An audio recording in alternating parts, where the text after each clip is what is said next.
Hi, my name is Brock Keeler. I'm a fourth year student in the department. I'm in the design focus and I am the set designer for Shakespeare's Women. So for me, research obviously always starts with the play.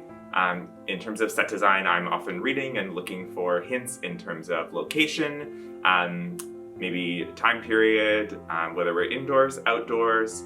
After kind of reading through the play, it's a lot of image research, I think similar in a lot of design areas, just kind of looking at things maybe that interest me in terms of the play, images that stand out, maybe inspiration from the director, if they have a strong concept. In this case, we did kind of have a big jumping off point from our director, Dean.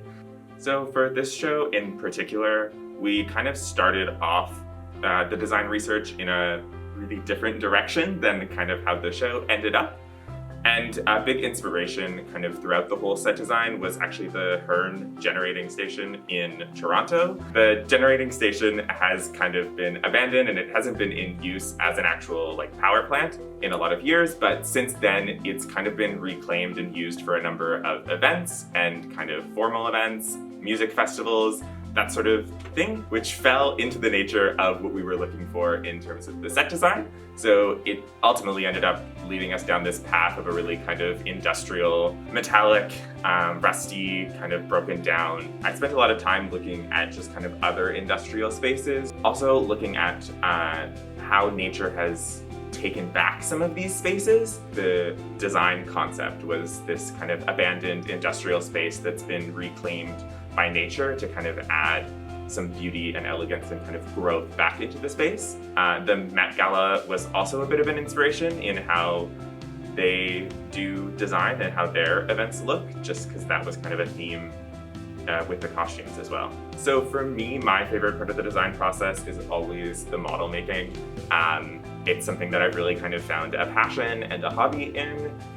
They're just really interesting and exciting to kind of create the world of the play. So I'm really interested in seeing kind of how everything comes together and then also how the action plays out on the space and the costumes and how they all interact together.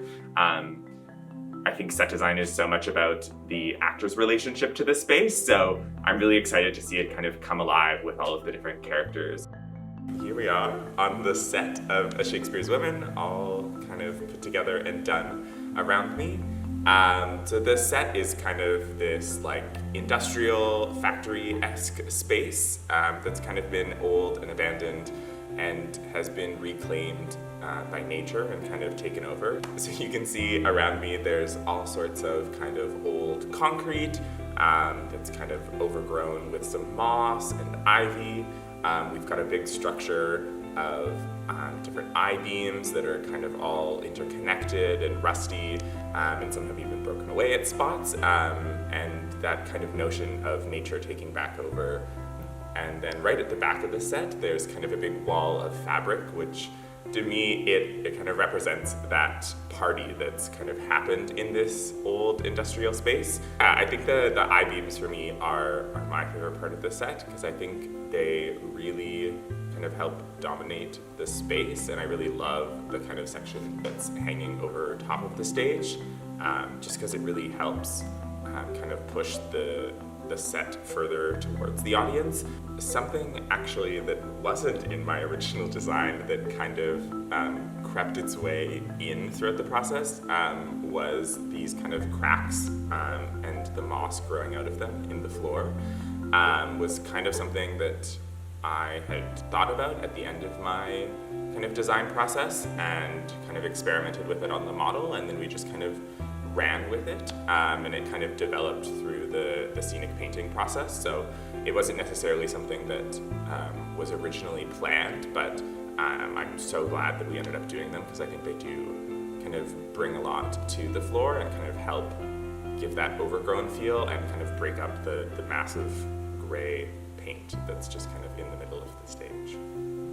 I actually think the paint treatments were a lot more challenging than I had initially thought. We quickly learned that painting moss is extremely difficult because it has so many different colors. So the moss was something that we really worked with in trying to make it look believable but not kind of fake and painted on.